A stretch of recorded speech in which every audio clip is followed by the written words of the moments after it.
นั้นหนูไปย่าหนูนะเขาบวชได้เนี่ยมันเป็นวัดนอกกันนะโอ้สงสารนะข้าวเหมือนข้าว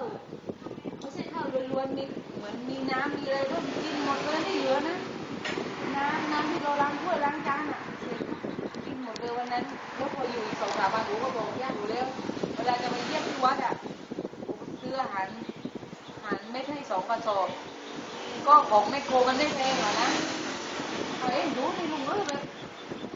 น้ำล้างถ้วยมันกินนั่นนะเว้ยดูนี่ก็2 กระสอบก็300 กว่าบาทหรือ2 กระสอบ20 กิโล